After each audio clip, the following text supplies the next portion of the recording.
So San Francisco put an ad in the paper saying, okay, you're Chinese, come let us know how many kids you have back in China, and they can, you know, come over. We'll register them, and they can come over. So everybody went down to the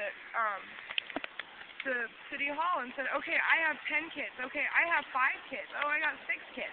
And then they would sell these identities to people in China and have them immigrate.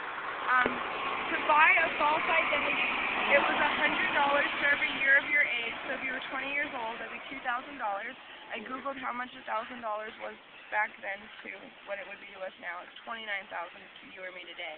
Wow. So they pretty much spend, you know, their whole life savings to send their youngest, healthiest, smartest kid over. Sometimes the village would chip in on it. And they were going to go over and come over here, work, send money back to their family in China. Well, we decided, hey, we got to figure out if these people are really who they say they are, you know, being that a lot of them did have false papers. So we said, all right, once they get to Angel Island, we'll open up Angel Island as an immigration station. And once they get there, we'll interrogate them and make sure they are who they, you know, say they are. Well, this seemed like a good idea, kind of. You know, there's no DNA testing or anything in 1910, so the only way you can do it. The only way you can do it is, you know, asking personal questions, basically. And they would ask you, once you got here, that you were separated into 3 groups, European, Asian, or Chinese. Chinese were not put in the Asian category. Japanese, Korean were in the Asian category. 175,000 or 150,000 Japanese picture brides came through here, but they would only be here for a few days at a time until their husbands came and picked them up. The average stay for a European at Angel Island was 2 to 3 days, with 2 weeks being one of the longest recorded stays.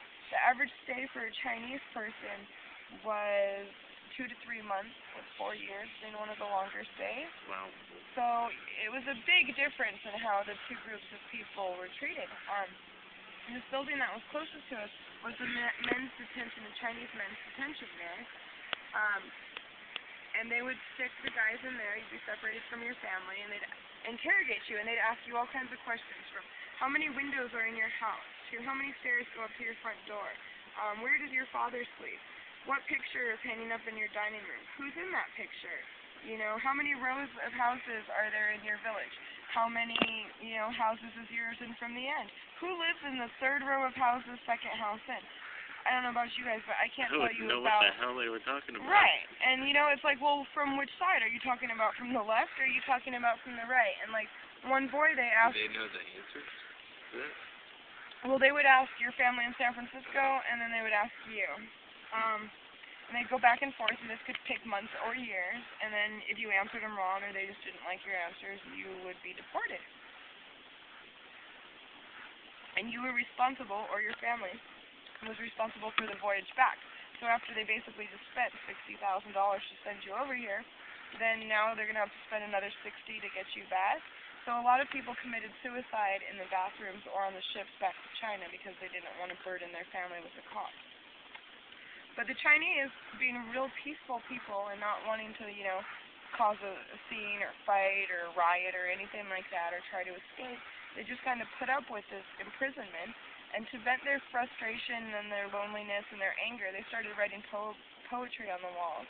They say that this is the birthplace of Chinese American literature because they came over and wrote about